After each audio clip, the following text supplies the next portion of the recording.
1200 दिनों में बनाया जाने वाला टाइटैनिक सिर्फ 2 ही घंटों में क्यों डूब गया?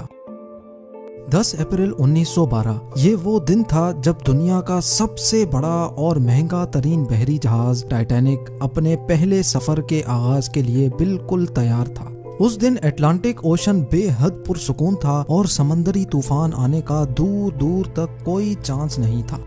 जहाज में 1500 पैसेंजर सवार भी हो चुके थे और लाखों लोग डॉक पर टाइटैनिक के पहले सफर का आगाज देखने के लिए खड़े थे। ना ही पैसेंजर्स को, ना ही अलविदा करने वाले लाखों लोगों को और ना ही टाइटैनिक के अमले को मालूम था कि जो जहाज कुछ ही देर में रवाना होने वाला है उसको बनाते वक्त 6 ऐसी गलतियां की गई हैं जो इस जहाज को बदतरीन हादसे का शिकार बनाने वाली है। नाजरीन, आज आप जानेंगे अपने दौर के सबसे महंगे, सबसे लग्जरी और सबसे ताकतवर जहाज टाइटैनिक की 6 ऐसी गलतियां जो अगर ना की जाती तो शायद आज टाइटैनिक क्रैश होने की वजह से नहीं बल्कि अपनी कामयाबी की वजह से दुनिया में फेमस होता। आखिर ऐसी कौन सी 6 गलतियां थीं जो 40 साल एक्सपीरियंस रखने वाले टाइटैनिक के कैप्टन एडवर्ड स्मिथ को भी नजर नहीं आई? कैप्टन के 40 साल के एक्सपीरियंस को तो छोड़ें, ये गलतियां टाइटैनिक ऑपरेट करने वाली कंपनी दी व्हाइट स्टार लाइन, जिसको 107 शिप्स ऑपरेट करने का एक्सपीरियंस था, उनको भी नजर नहीं आई।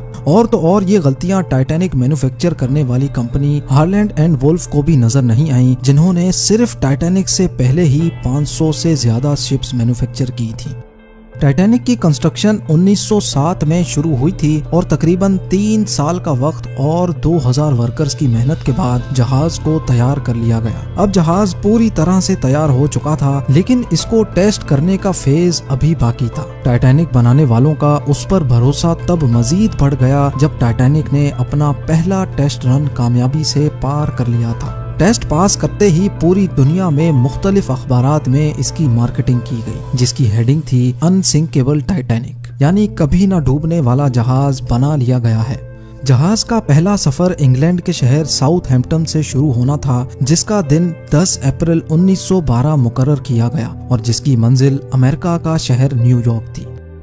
टाइटैनिक के इकोनॉमी पोर्शन में सफर करने की कीमत $30, जबकि फर्स्ट क्लास में सफर करने की $150 थी, जो आज के दौर में 3,40,000 रुपए बनते हैं। इस मार्केटिंग के नतीजे में यकायक सारी टिकट्स बुक कर ली गईं और आखिरकार वो दिन आ ही गया जब टाइटैनिक अपने पहले सफर का आगाज करने वाली थी। मिस्टेक नंबर 1, दोपहर को ठीक 12 बजे टाइटैनिक ने अपने पहले सफर का आगाज कर दिया और साथ ही टाइटैनिक की गलतियां सामने आना शुरू हो गईं। कैप्टन स्मिथ को मालिकान की तरफ से डेडलाइन मिल चुकी थी कि किसी भी सूरत में 17 अप्रैल तक, यानी सिर्फ 7 ही दिनों में न्यूयॉर्क पहुंचना है। इसी वजह से कैप्टन ने जहाज की रफ्तार शुरू से ही बहुत तेज रखी थी और यही थी टाइटैनिक की सबसे पहली गलती। कैप्टन स्मिथ को मालिकान की दी गई इंस्ट्रक्शंस और प्रेशर की वजह से न्यूयॉर्क जल्द से जल्द पहुंचना था, क्योंकि ये टाइटैनिक का पहला सफर था और अगर वो न्यूयॉर्क टाइम से ना पहुंचते तो टाइटैनिक की रेपुटेशन को काफी नुकसान होता।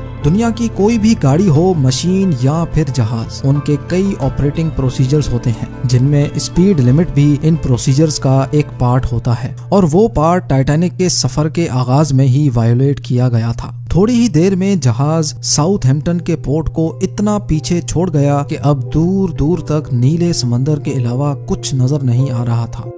मिस्टेक नंबर 2, अब टाइटैनिक को चलते हुए 3 दिन गुजर चुके थे। फ्रांस और आयरलैंड में थोड़ी देर के स्टॉप के अलावा टाइटैनिक पिछले 72 घंटों से मुसलसल न्यूयॉर्क की तरफ बढ़ता चला जा रहा था।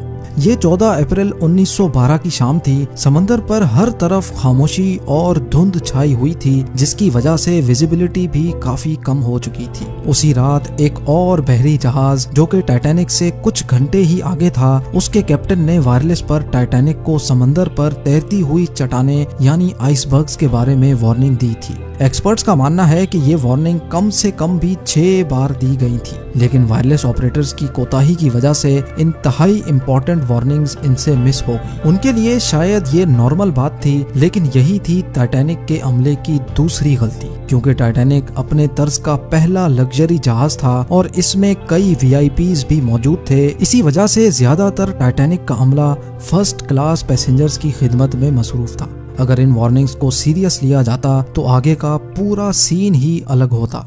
मिस्टेक नंबर 3, जहाज की स्पीड भी ज्यादा थी और उनसे एक बहुत इंपॉर्टेंट वार्निंग भी मिस हो चुकी थी। टाइटैनिक अब तेजी से इंतहाई बेखौफ अंदाज में आइसबर्ग की रेंज में बढ़ता चला जा रहा था, लेकिन अभी भी टाइटैनिक को हादसे से बचाया जा सकता था क्योंकि जहाज के पहरेदार अलर्ट थे, जो किसी भी आइसबर्ग की इत्तला दूर से देखने पर ही कैप्टन को देने के लिए रेडी थे। लेकिन दूर से देखने के लिए इनके पास एक चीज मौजूद ही नहीं थी और वो चीज थी दूरबीन। जी हाँ, पहरेदार अलर्ट तो थे, लेकिन वो आइसबर्ग को दूरबीन ना होने की वजह से दूर से नहीं देख सके और यही थी टाइटैनिक की तीसरी गलती। आइसबर्ग की खबर कैप्टन स्मिथ को उस वक्त हुई जब जहाज के पहरेदारों ने खबर दी कि जहाज के बिल्कुल सामने एक फुटबॉल फील्ड की साइज जितना आइसबर्ग है। लेकिन अब बहुत देर हो चुकी थी क्योंकि आइसबर्ग इंतहाई करीब आ चुका था। मिस्टेक नंबर 4, क्योंकि अटलांटिक ओशन में अक्सर शिप्स को ऐसे आइसबर्ग्स का सामना करना पड़ता है जिसको बड़े बड़े बहरी जहाज आराम से हैंडल कर लेते हैं। शायद कैप्टन स्मिथ ने भी यही सोचा था। आइसबर्ग की खबर मिलते ही कैप्टन स्मिथ ने जहाज के इंजन बंद करने का हुक्म दिया और साथ ही टाइटैनिक का रुख बदलने का भी ऑर्डर दिया। बेशक कैप्टन स्मिथ ने आइसबर्ग से बचने की बहुत कोशिश की, लेकिन फासला इतना कम रह गया था कि कुछ भी करना फजूल साबित हुआ। आइसबर्ग अब टाइटैनिक के सेंटर से टकरा चुका था, लेकिन टाइटैनिक के अभी भी बचने की काफी उम्मीद बाकी थी। ये उम्मीद बाकी रह गई थी कि शायद आइसबर्ग जहाज की बॉडी को नुकसान ना पहुंचाए या फिर आइसबर्ग जहाज से टकराते ही खुद ही टूट जाए। और शायद होता भी ऐसे ही अगर टाइटैनिक की चौथी गलती अपना काम ना दिखाती। एक्सपर्ट्स का मानना है कि टाइटैनिक की बॉडी पर जो रिविट्स लगी थी वो स्टील की नहीं बल्कि कास्ट आयरन की बनी थी। इन रिविट्स का काम लोहे के बड़े बड़े पीसेस को आपस में जोड़े रखना होता है, लेकिन चूंकि कास्ट आयरन स्टील से नरम होता है, इसी वजह से जिस जगह आइसबर्ग टाइटैनिक की बॉडी से टकराया वहां के रिविट्स प्रेशर की वजह से खुल गए और फिर वही हुआ जिसका डर कैप्टन स्मिथ को था। मिस्टेक नंबर 5, टाइटैनिक की टक्कर एक फुटबॉल फील्ड जितने बड़े आइसबर्ग से हो चुकी थी और अब जहाज के निचले हिस्से में पानी भरना शुरू हो चुका था। इस खतरनाक तसादुम ने पूरे अमले और पैसेंजर्स को अलर्ट कर दिया था और साथ ही जहाज में मौजूद टाइटैनिक के मालिक जोसेफ ब्रूस को भी।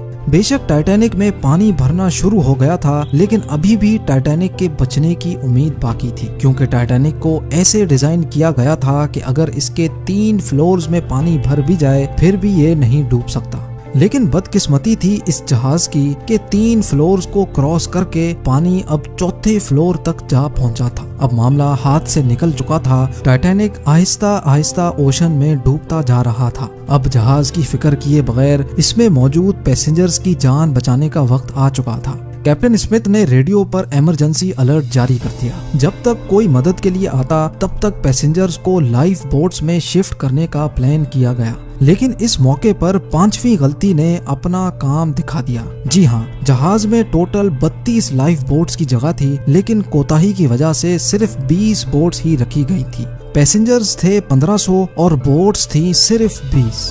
मिस्टेक नंबर 6, हर तरफ अफरा तफरी का आलम था और हर शख्स उन चंद गिनी चुनी कश्तियों में सवार होना चाहता था। 12:45 पर पहली इमरजेंसी कश्ती समंदर में उतारी गई, लेकिन यहाँ हुई एक और छठी गलती।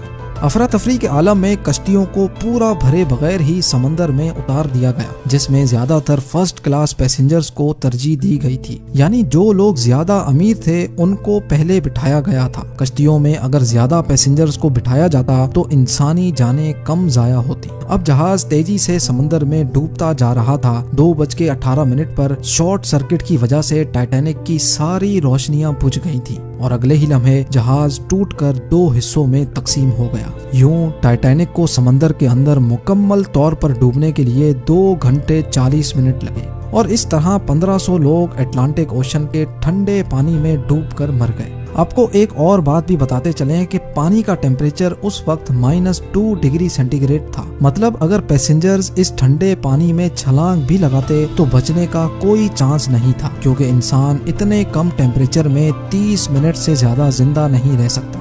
कहा जाता है कि मरने वालों की तादाद 1500 से भी काफी ज्यादा थी, क्योंकि जिन लोगों की जहाज के अमले से जान पहचान थी उनमें से काफी लोग जहाज पर बगैर टिकट सवार हुए थे। जिंदा बच जाने वालों में सबसे ज्यादा तादाद बच्चों और खवातीन की थी।